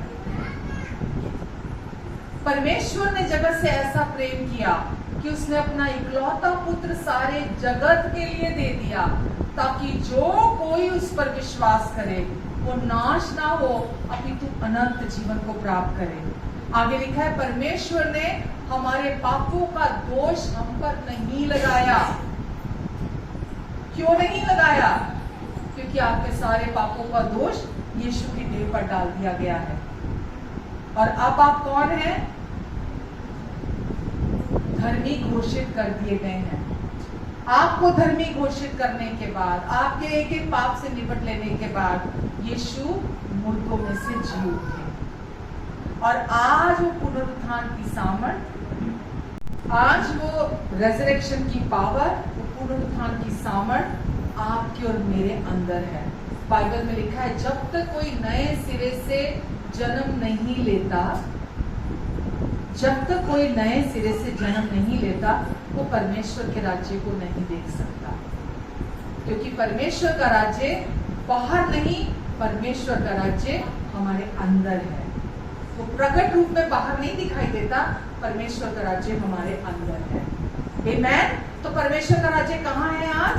परमेश्वर का राज्य आपके और मेरे अंदर है। और वो कैसे है? वो पवित्र आत्मा के द्वारा आपके और मेरे अंदर है। क्योंकि परमेश्वर ने आपको क्रूस पर यीशु के साथ एक कर दिया। पहले आप क्रूस पर एक हुए, फिर आप कब्र में एक हुए यीशु के साथ, फिर आप जी उठे जब यीशु, तो आप यीशु के साथ एक कर दिए गए। जब यीशु को उठाया गया ऊंचे पर, आप भी यीशु के साथ उठाए गए, क्योंकि आप यीशु के साथ एक थे। और क्योंकि आप यीशु के साथ इस समय भी स्वर्गीय स्थानों में सबसे ऊंचे पर बैठे हुए हैं, और इसीलिए आप यीशु के संग वारिस हैं। आमेन। जो कुछ स्वर्ग का है वो आपका भी है। जो कुछ स्वर्ग का है वो आपका भी है। और इसको भी विश्वास करने के लिए वचन में लिखा है परमेश्वर ने हमें अपना दिल दिया है। परमेश्वर ने बोला मैं तुझे नया हृदय दूंगा, पत्थर का हृदय तेरे अंदर से निकाल कर तेरे अंदर मांस का हृदय डाल दूंगा। क्यों बोला परमेश्वर ने ऐसा कि मैं तेरे अंदर से पत्थर का हृदय निकाल कर मांस का दिल तेरे अंदर दे दूंगा? क्यों? क्योंकि परमेश्वर चाहते थे वो जो नया दिल परमेश्वर हमें अपना दिल देंगे, वो हृदय आसानी से विश्वास कर पाएगा। वो बच्चे जैसा विश्वास परमेश्वर चाहते हैं हमारे से। वो बच्चे जैसा विश्वास, वो हृदय, वो परमेश्वर की बातों पर कर पाएगा कि परमेश्वर कितने भले पिता हैं, वो कितने प्रेम करने वाले पिता हैं, वो कितने अच्छे पिता हैं, उनकी योजना हमारे जीवन के लिए क्या है, उन्होंने हमारे लिए क्या क्या पूरा कर दिया। वो हृदय परमेश्वर ने हमें दिया। वो व्यक्ति जिसने अभी तक यीशु के पूरा हुए काम को सुना नहीं, जानता नहीं, जिसने विश्वास नहीं किया, उसका नया जन्म नहीं हुआ। जिसका नया जन्म नहीं हुआ उसने नया दिल प्राप्त नहीं किया। जिसने नया दिल प्राप्त नहीं किया वो किसी भी बात पर विश्वास नहीं कर सकता।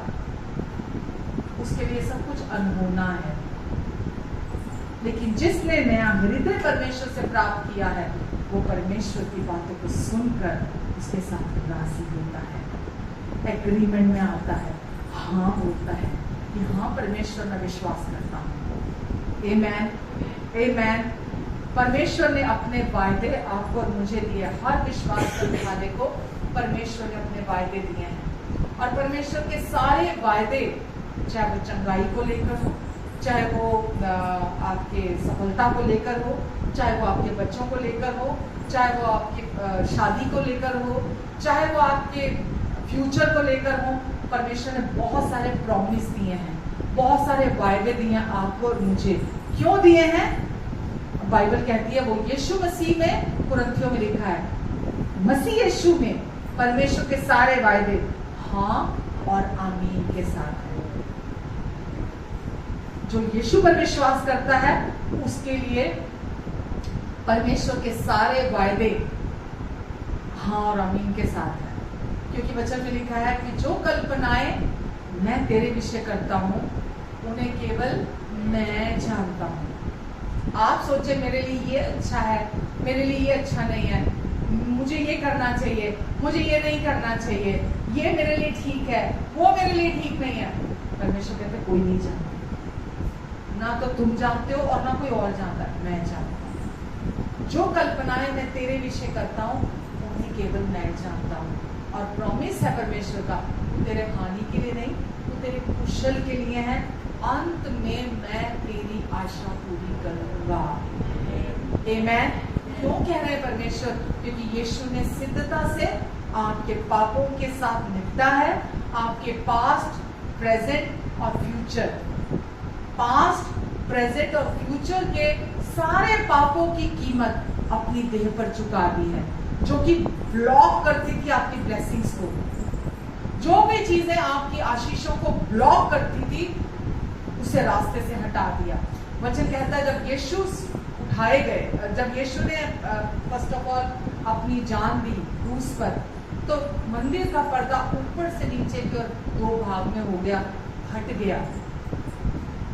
और वो ऐसा था जैसे परमेश्वर बाहें फैलाकर हमें अपने पास अपने गले लगा रहे थे कि मेरे पास पूरी कीमत पहुंच चुकी है।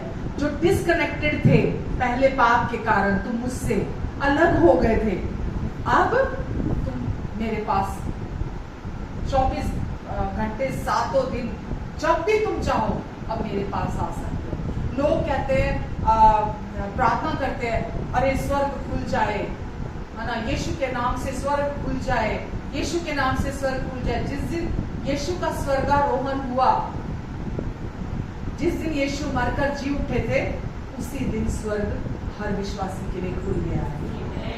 आमेन। आपको अपनी प्रार्थनाओं से स्वर्ग को खोलने की कोशिश नहीं करनी है। आपके लिए और मेरे लिए स्वर्ग खुला हुआ है। परमेश्वर की कृपा के लिए, अनुग्रह के लिए, आशीषों के लिए, उनके प्रॉमिसेस के लिए स्वर्ग हर समय आपके ऊपर खुला हुआ है।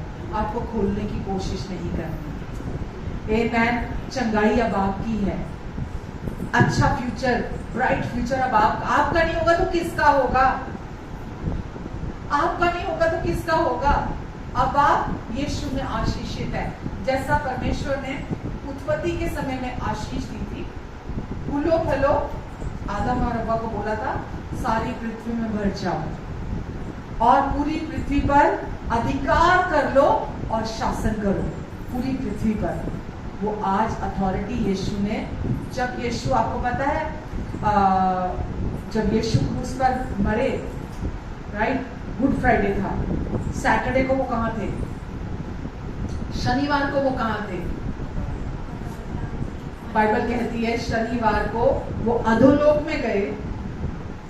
अधोलोक में जाकर शैतान ने वो जो अधिकार आदम और हव्वा से धोखे से ले लिया था, वो कुंजियां, वो चाबियां जो उनसे ले ली थी, तो प्रभु यीशु मसीह उससे वो अधिकार वापस लेने के लिए गए थे। क्योंकि एक ही ले सकता था जो स्त्री का वंश था, जो बिना पाप के था। वचन कहता है जो पाप से अज्ञात था उसे ही परमेश्वर ने हमारे लिए पाप ठहराया, ताकि उसमें होकर हम परमेश्वर की धार्मिकता बन जाए।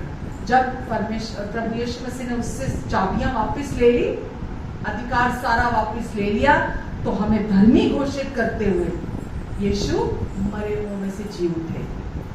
आमेन। तो अभी वो अधिकार किसके पास है? यीशु के पास। यीशु ने क्या कहा चेलों को कि मैं तुम्हें शत्रु की सारी सामर्थ पर अधिकार देता हूं। मैं तुम्हें शत्रु की सारी सामर्थ पर अधिकार देता हूं, सारी पावर पर अधिकार देता हूं। इसीलिए लिखा विश्वासियों के ये चिन्ह होंगे, वो बीमारों पर हाथ रखेंगे। पहले वो बीमार रहते थे, क्यों? क्योंकि पहले आदम से थे, अब वो मसीह में हैं। अब क्या लिखा है? विश्वासियों के ये चिन्ह होंगे कि वो बीमार पर हाथ रखेंगे, बीमार चंगे हो जाएंगे, वो दुष्ट आत्माओं को निकालेंगे, वो अन्य भाषाओं में प्रार्थनाएं करेंगे। आमेन। वो बड़े बड़े महान अद्भुत चिन्ह चमत्कार उनका पीछा करेंगे। क्यों? क्योंकि अब वो मसीह में है। बीमारी अब आपका पोर्शन नहीं है, श्राप आपका पोर्शन नहीं है, कमी घटी आपका पोर्शन नहीं है, घरों में लड़ाइयां झगड़े टूट फूट ये अब आपका पोर्शन नहीं है। आमेन। परमेश्वर कहते हैं मेरे लोग शांति के स्थानों में सुख से रहेंगे, विश्राम के स्थानों में मेरे लोग रहेंगे। क्यों? क्योंकि अब आप पहले आदम से नहीं है, अब आप मसीह में हैं। एक आयत और देखते हैं, रोमियो 5।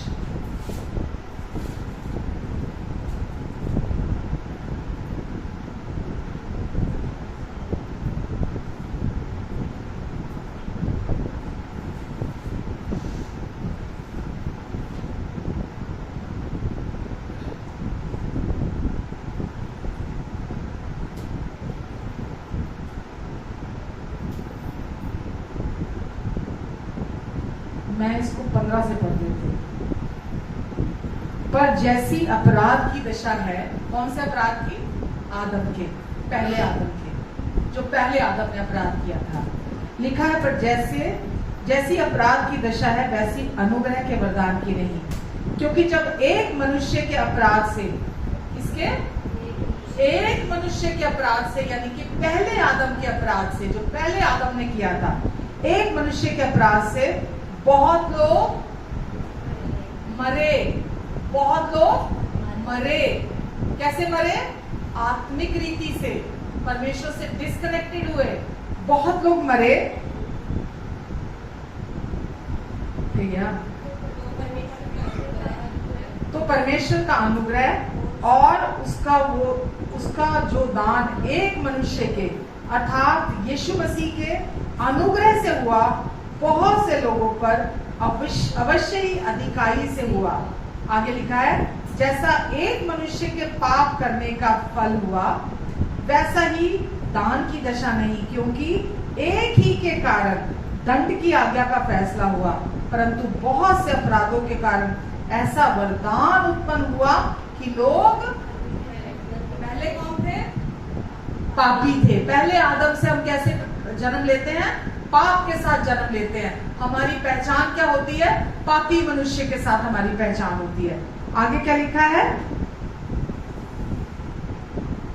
क्योंकि जब एक मनुष्य के अपराध के कारण मृत्यु ने उस एक ही के द्वारा राज किया, तो जो लोग अनुग्रह और धार्मिकता रूपी वरदान बहुतायत से पाते हैं, वे एक मनुष्य के अर्थात यीशु मसीह के द्वारा अवश्य ही इस जीवन में राज करेंगे।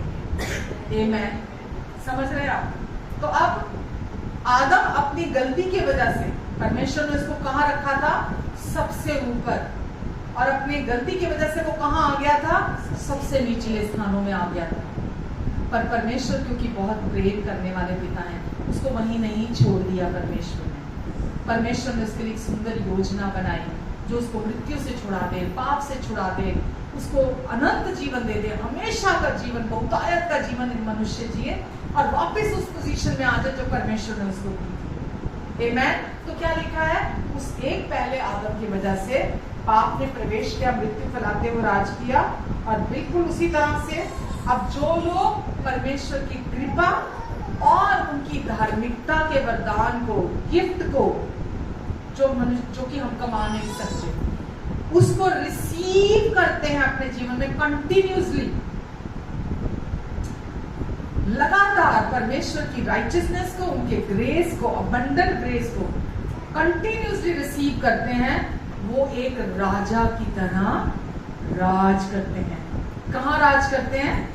शैतान की हर चाल उनके पैरों के नीचे होती है, बीमारी उनके पैरों के नीचे होती है, डिप्रेशन पैरों के नीचे होता है, हर कमी घटी पैरों के नीचे होती है। मालूम है, दो ही आवाजें हम सुनते हैं। अगर आप परमेश्वर के वचन को निरंतर नहीं पढ़ रहे, नहीं जानते, नहीं सुन रहे, तो इसका मतलब क्या है? आप परमेश्वर को नहीं सुन रहे। और आप परमेश्वर को नहीं सुन रहे तो आप किसको सुन रहे हैं?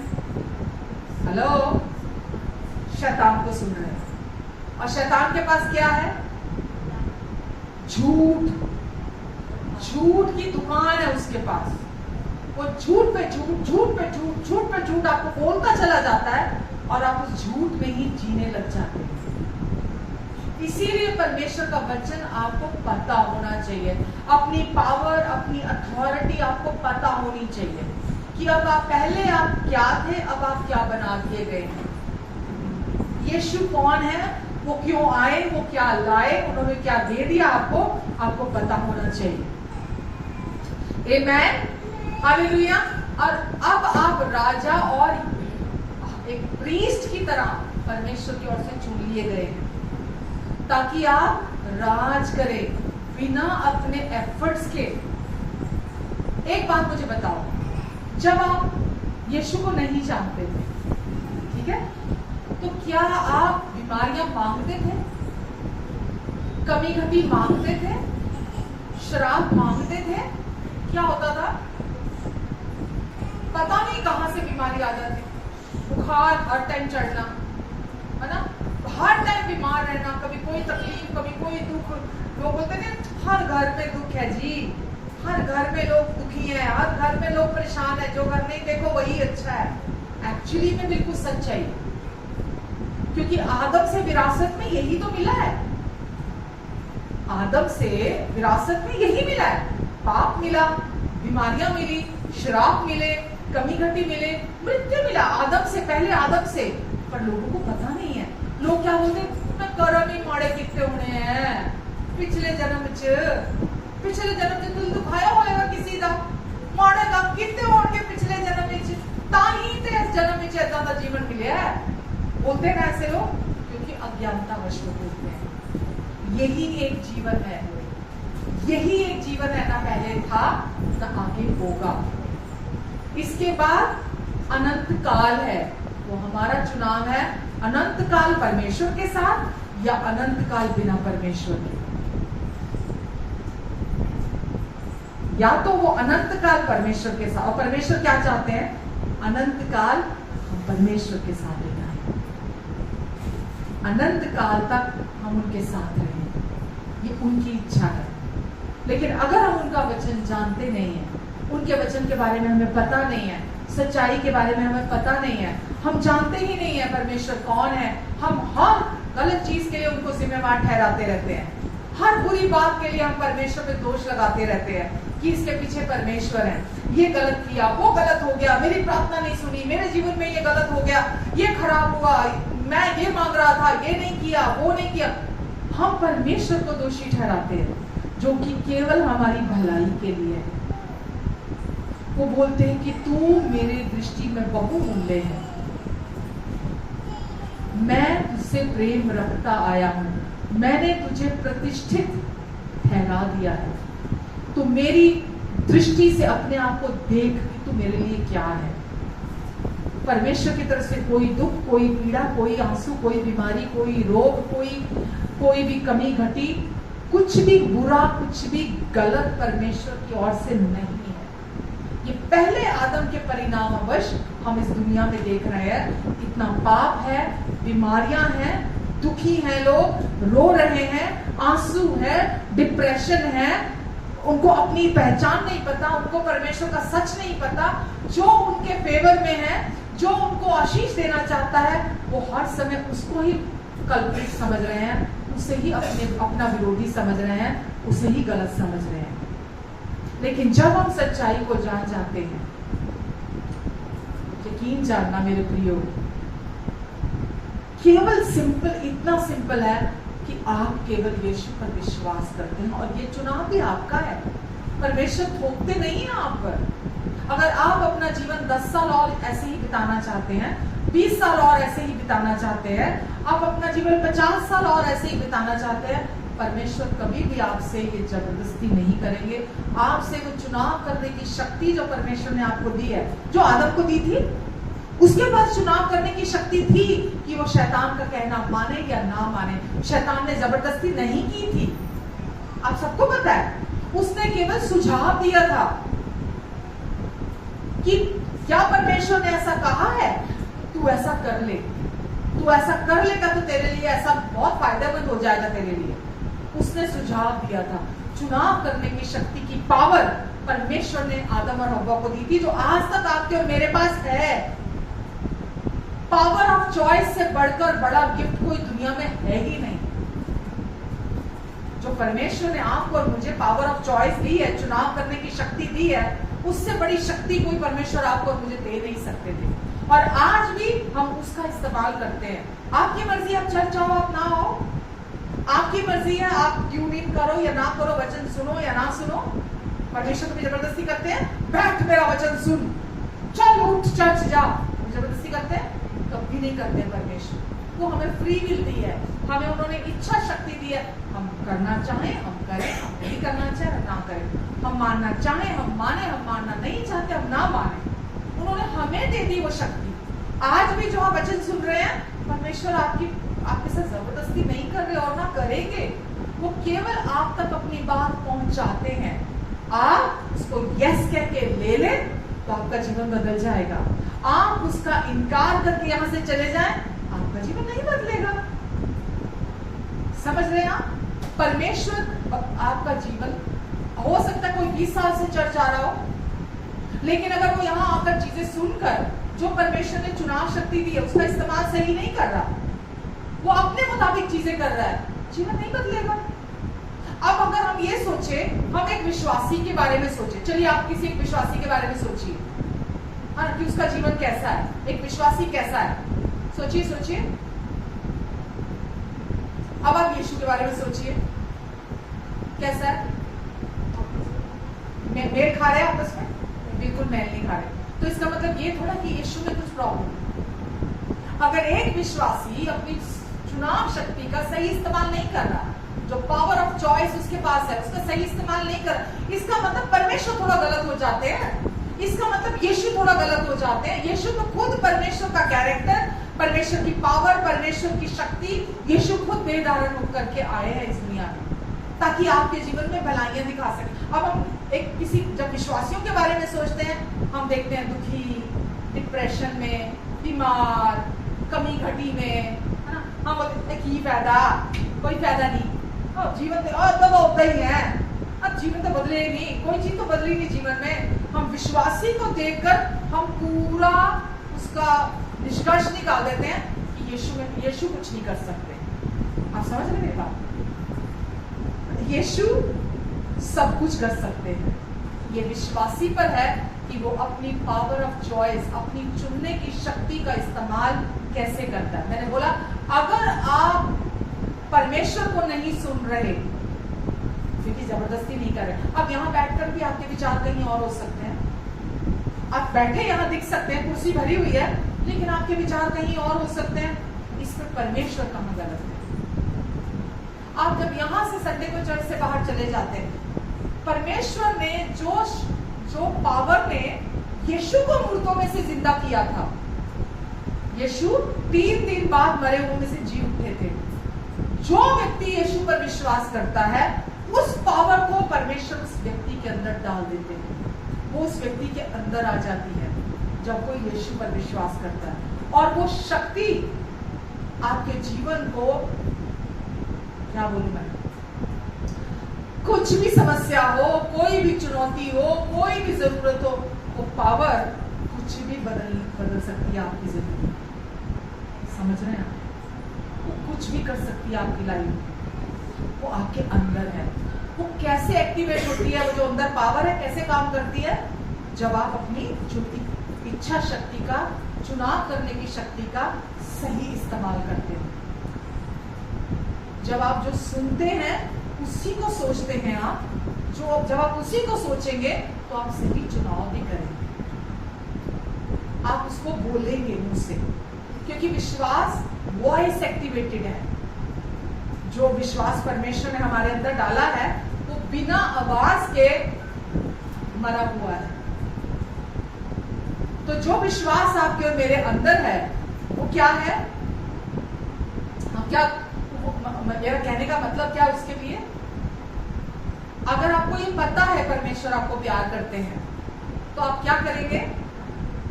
मुंह खोलेंगे, वॉइस एक्टिवेटेड है। धन्यवाद परमेश्वर मुझे प्यार करने के लिए, आप मुझे बहुत प्यार करते हैं। आपको पता है परमेश्वर भले पिता है तो आप मुंह खोलेंगे, धन्यवाद पिता आप भले पिता हैं और मैं हर दिन आपकी भलाइयों को देखूंगी। आमेन। आपको पता है कि आप परमेश्वर के प्रिय हैं, आपको पता है वो आप में कोई दोष और गति नहीं देखते हैं। पता होने से कुछ नहीं होगा, अकेले आप बोलेंगे उसको कि पिता मैं आपकी प्रिया हूँ और मैं हर तरह से सुंदर हूँ, मुझमें कोई दोष और कोई गति नहीं है। आमेन। आप चुनाव करते हैं सुनने का, बोलने का, और फिर वो जीवन जो रेजरेक्शन की पावर आपके अंदर है वो आपके अंदर से बहने लगती है और वो असंभव को संभव करती है आपके जीवन में। आमेन। तो इसीलिए किसी विश्वासी को अगर हम देखते हैं कमजोर, बीमार, तो वो ये नहीं है कि यीशु कमजोर है, यीशु कुछ नहीं कर सकते। बाइबल कहती है यीशु हमारे लिए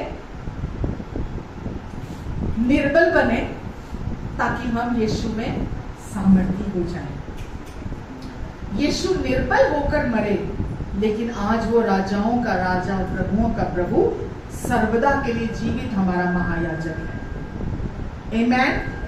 वो मरे नहीं रहे, वो मरकर तीसरे दिन जी उठे। और जो कोई विश्वास करता है उसके अंदर वो पावर, सामर्थ अंदर आ जाती है। और वो सामर्थ पता क्या है? परमेश्वर के प्यार की सामर्थ। वो क्या है?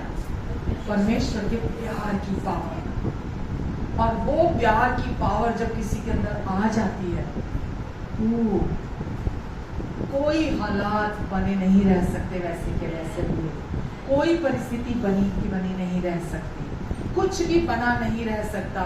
सब कुछ वो आपके अंदर जो प्यार की पावर है ना, वो सब कुछ को बदल देती है। क्योंकि वचन लिखा उसके प्यार की ऊंचाई, गहराई, लंबाई, चौड़ाई इंसान के समझ से परे की बात है। जिस प्यार से परमेश्वर ने आपको प्यार किया है वो खुद मानव देह में आ गए इस दुनिया में ताकि आपको छुड़ा ले, पाप से छुड़ा ले, आपको बचा ले हमेशा के लिए। आप राजाओं की तरह जिंदगी जियो, इस पृथ्वी पर आप राज करो। पृथ्वी पर राज करो का क्या मतलब है? जो भी पहले आदम के पतन का परिणाम इस दुनिया में आया है, पहले आदम के पाप की वजह से जो भी यहाँ पर उसके कॉन्सिक्वेंसेस आए हैं, आप उस सब के ऊपर राज करो। आमेन। आमेन। कहिए मैं राजा की तरह राज करने के लिए बनाया गया हूँ, क्योंकि मैं प्रभु यीशु मसीह के लहू के द्वारा सारे अपराधों से छुड़ा लिया गया और अब मैं धर्मी परमेश्वर की ओर से घोषित कर दिया गया हूँ। मैं परमेश्वर की धर्मी संतान हूँ, जिससे परमेश्वर हमेशा प्रसन्न रहते हैं। आमेन। आमेन। आपको परमेश्वर को खुश करने के लिए कुछ नहीं करना। परमेश्वर का प्यार, परमेश्वर का फेवर, परमेश्वर की ब्लेसिंग्स, परमेश्वर के प्रॉमिसेस को अपने जीवन में पूरा करने के लिए कुछ नहीं करना। सब कुछ पहले ही हो चुका है। वो लड़ाई जो आप आज भी लड़ रहे हैं, यीशु उसको लड़कर जीत चुके हैं। आपको कोई लड़ाई नहीं लड़नी। यीशु ने कोई लड़ाई आपके लिए बाकी नहीं छोड़ी। आप जीते हुए हैं। इस समय भी आप जीत के स्थान पर खड़े हैं। आप जीत से जीत की ओर जा रहे हैं, महिमा से महिमा की ओर जा रहे हैं। कृपा से कृपा की ओर जा रहे हैं। आमेन। आप फेवर्ड ग्राउंड पे खड़े हैं। वचन में लिखा है व्यवस्था विवरण 28 में, हमें परमेश्वर ने सर बना दिया, अब हम पूछ नहीं है, ऊपर वापस रख दिया, हम नीचे नहीं हैं। हम घर के अंदर भी आशीषित हैं और घर के बाहर भी आशीषित हैं। हमें उधार लेने वाली जाति से उधार देने वाली जाति में शामिल कर दिया परमेश्वर। आमेन। ये सब कुछ आदम ने खो दिया था और ये यीशु के पूरा हुए कार्य की वजह से, यीशु की आज्ञाकारिता की वजह से, यीशु की विश्वास योग्यता की वजह से वो स्थान हमें वापस मिल चुका है। राजा को कुछ करना पड़ता है, एक काम तो करना पड़ता है। क्या करना पड़ता है? आदेश देना पड़ता है। जैसे परमेश्वर ने बोला उजाला हो जा, उजाला हो गया। राजा अपनी कुर्सी पे बैठा हुआ, अपने सिंहासन पे बैठा हुआ, अगर कुछ ऑर्डर करता है, किसी की हिम्मत है उसको ना बोलने की, किसी की औकात है उसको ना बोलने की, जो राजा ने बोल दिया वो हो जाएगा। पृथ्वी पर अधिकार का मतलब क्या है? आप मौसम को अधिकार से बोलो। जो चीज रुकावट पैदा कर रही है, जो चीज परमेश्वर की इच्छा के विरुद्ध है, आप बोलो उसको। आप बोलोगे वो आपके लिए हो जाएगा। शरीर में बीमारी के सिम्टम आ रहे हैं, अब आपको पता है पहले आदम से नहीं हो, अब आप मसीह में हो। शरीर में सिम्टम आ रहे हैं बीमारी के, उसको बोलो। ये इल्लीगल है, ये गैर कानूनी है, मेरे शरीर से निकल जा। आप बोलेंगे उसको वो जगह छोड़कर जाना ही होगा। आमेन। आप जो बोलेंगे वो आपके लिए हो जाएगा। आज चंगाई किसके लिए है? हाँ, ईश्वर आज आपके लिए है, आपकी ओर है, आपकी तरफ है, आप में रहते हैं, आपके साथ है। आमेन। वो आपके साथ है और वो हमेशा इच्छुक रहते हैं कि मैं ये मुंह से बोले, मेरी बेटी मेरा बेटा मुंह से कुछ बोले और मैं इसके लिए कर दूं उसका, क्योंकि ये मेरे पुत्र के पूरा हुए काम पर विश्वास करती है।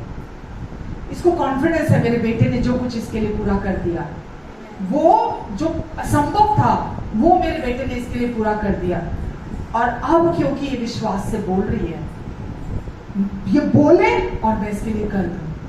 मालूम जब आप बोलना शुरू करेंगे ना, शैतान के सारे काम टूट जाएंगे। जो भी दुष्ट ने आपके जीवन में, आपके घर में, परिवार में काम शुरू किया, वो सब टूट जाएगा। आप जब तक परमेश्वर को सुनने नहीं लगते ना, दुष्ट पूरा अपना झूठ आपके जीवन में भरता रहता है। पर जैसे आप सुनना शुरू करते हैं, दुष्ट का हर एक झूठ आपके जीवन में टूटना शुरू हो जाता है। तो चुनाव किसको करना है? क्या चुनाव करना है? जो चीजें आपको स्पिरिचुअली बढ़ाती हैं, जो चीजें आपको आत्मिक तौर पे बढ़ाती हैं, उनको चुनना, उसका चुनाव करना। परमेश्वर तो नहीं चाहते कि आप बीमार रहें। बीमारी परमेश्वर को महिमा देती है, गरीबी परमेश्वर को महिमा देती है, लड़ाई झगड़ा दुख आंसू पीड़ा परमेश्वर को महिमा देते हैं? बिल्कुल नहीं देते। क्या चीज परमेश्वर को महिमा देती है? बहुतायत परमेश्वर को महिमा देती है, चंगाई परमेश्वर को महिमा देती है। जब आप शांति में चलते हैं, जब आप आनंद में रहते हैं, जब आप धार्मिकता में चलते हैं, परमेश्वर को आनंद देती है ये चीज। आमेन। तो परमेश्वर क्या चाहते हैं? आप परमेश्वर की धार्मिकता में चलें, परमेश्वर की शांति में चलें, परमेश्वर के आनंद में चलें।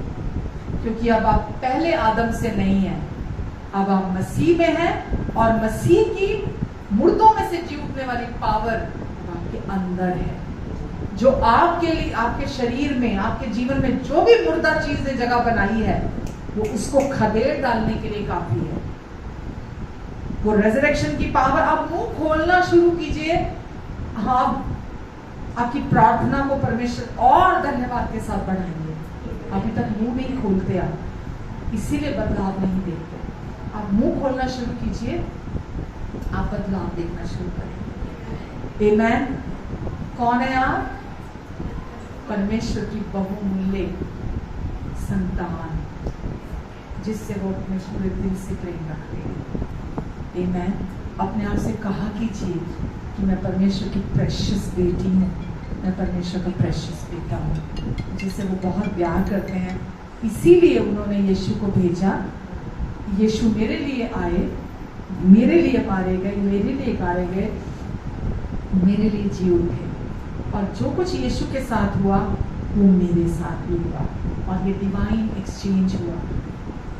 जो कुछ मेरा था वो यीशु ने अपने ऊपर ले लिया, ताकि जो कुछ यीशु का है वो मेरा हो जाए।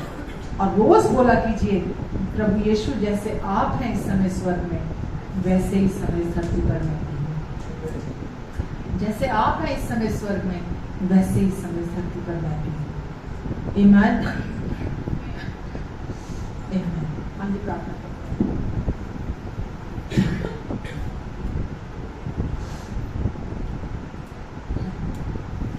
यीशु, हम आपको धन्यवाद देते हैं, धन्यवाद देते हैं प्रभु हमारी मदद और सहायता करने के लिए। धन्यवाद यीशु आपके रेजरेक्शन की पावर के लिए।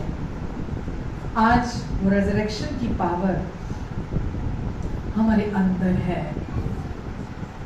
अपना मुंह खोलिए और कहिए, प्रभु यीशु मसीह, मेरे पापों की कीमत पूरी पूरी चुकाने के लिए मैं आपको धन्यवाद देता हूँ।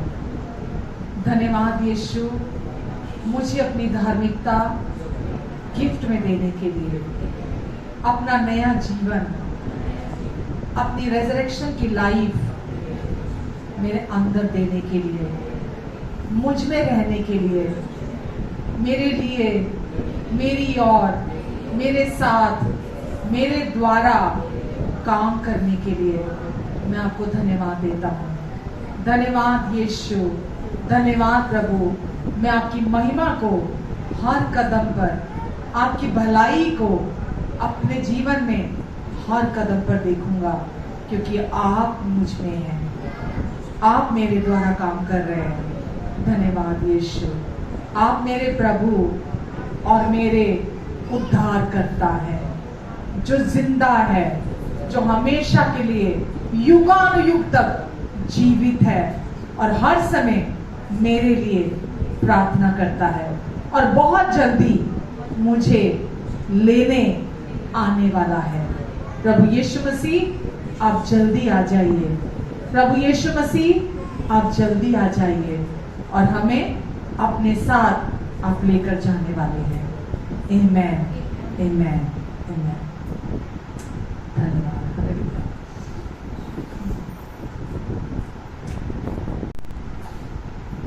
प्रभु यीशु मसीह, मैं धन्यवाद देती हूँ सबके जीवन के लिए, जितने लोग ऑनलाइन हैं और जितने लोग यहाँ मौजूद हैं। प्रभु जी, इन सबको आप ब्लेस करें, इनके आने और जाने पर आपकी आशीष ठहरे। प्रभु यीशु, अपने पवित्र लहू के नीचे, अपने पंखों की आड़ के नीचे, परों के नीचे आप इन सबको कवर करके रखेंगे। दुष्ट की हर गंदी चाल से, उसके आरोपों से आप इन्हें बचा कर रखेंगे। हाँ प्रभु, वो आता है चोरी करने, नाश करने, हत्या करने, अपने झूठे आरोपों के द्वारा।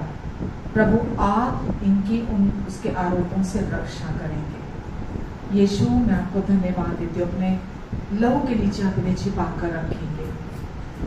हर एक रोग, हर एक बीमारी से आप इनकी रक्षा करेंगे।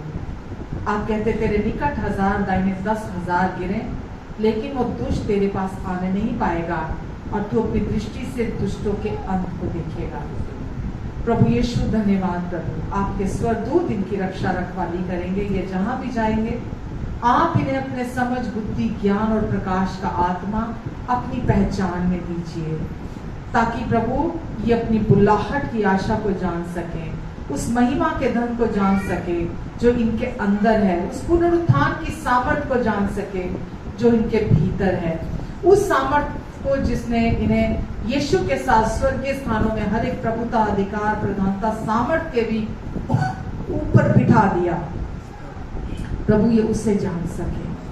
धन्यवाद यीशु, इस समय भी ये आपके स्वर्ग में बैठे हुए हैं। धन्यवाद यीशु, धन्यवाद देती हूँ प्रभु, इन्हें और इनके अपनों को आप अपने पंखों के तले छिपा कर रखेंगे। इनकी सारी जरूरतों को अपनी महिमा के उस धन से जो मसीह यीशु में है आप पूरा करेंगे। इनके पास हर समय सब कुछ की बहुतायत रहेगी, यहाँ तक कि भलाई करने के लिए भी इनके पास बहुत रहेगा। आपका अनुग्रह, आपकी शांति इनके जीवन में मल्टीप्लाई होते चले जाए यीशु के नाम से, आमीन।